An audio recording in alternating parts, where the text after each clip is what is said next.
That actually sounds a little bit better, I think, when it's not right next to the desk. Otherwise, I get this like reverb off the desk a little bit. So yeah, we're gonna go with that.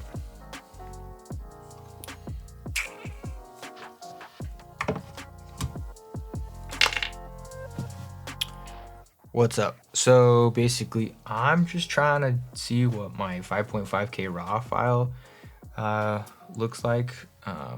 Finally, Adobe Premiere this last June with an update supports now the 5.5K RAW, which is in the Canon 1DX MarkIII. So super stoked about checking this out. I did upload some footage earlier, and from what I've learned, it takes quite a bit of time to proxy the file, and also,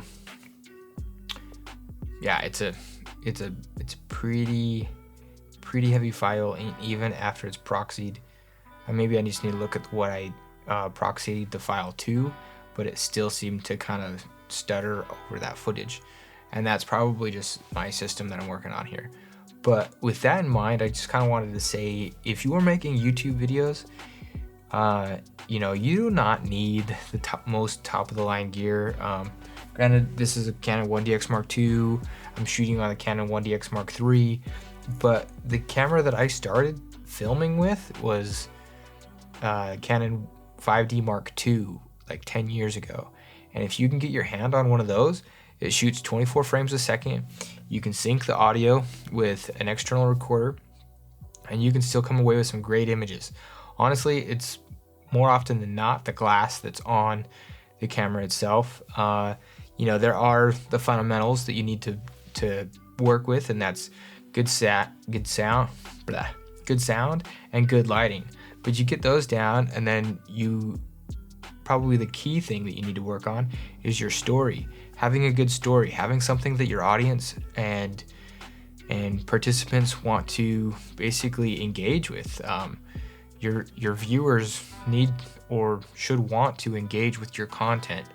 And if you have, you know, 5,000 subscribers on your channel, but your views are merely getting 20 to 30 views, you have a problem. There's a problem, and basically that, you know, you have to kind of maybe assess where you're at with that. If you are emotionally attached to whatever it is that you're making, you might want to consider, you know, why that is, or what you can do differently to maybe bring your viewers' experience in there.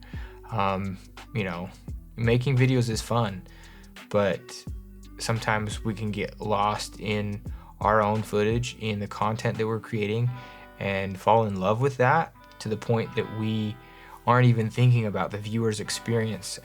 So that's just my personal take on it. You know, I think with the ability, you know, all the gear and equipment in the world isn't going to make your videos, whether it be YouTube or a short film, any better than someone that has a good story. So that's my personal opinion, but I think a lot of people will back me up on that. With that in mind, I wanted to kind of just hit on it a little bit even more, and just kind of mention, like, you know, story's key. You know, like the fundamentals are key, and it doesn't require having the nicest thing that shoots in 5.5K RAW. This is more or less me just messing around with my gear, and so that's the story. But that's really it, you know. We can find ourselves attached to the content we're making and the work that we're doing, and we need to kind of mitigate that a little bit and not, you know, cut when we need to. Like, if it doesn't help the story out, it needs to be gone. I think, you know, having a short form video is often sometimes better than having these long videos. Yeah, YouTube wants to push, or wants you to make long videos, because it keeps people on their platform. But YouTube isn't going to reward long videos if it doesn't have viewer engagement. And so that's something to probably consider when you're thinking about making a long video. So if it doesn't engage the viewer, I think that's probably more important than having a watch time that's long, right? So anyway, if you haven't yet, please subscribe to this channel. Click the bell button so you get notified every time we do upload, and comment below what you liked, didn't like, if you felt like you could see a difference in the 5.5K RAW. You're probably gonna have to watch this on Google, because Safari and such doesn't support the 4K footage really.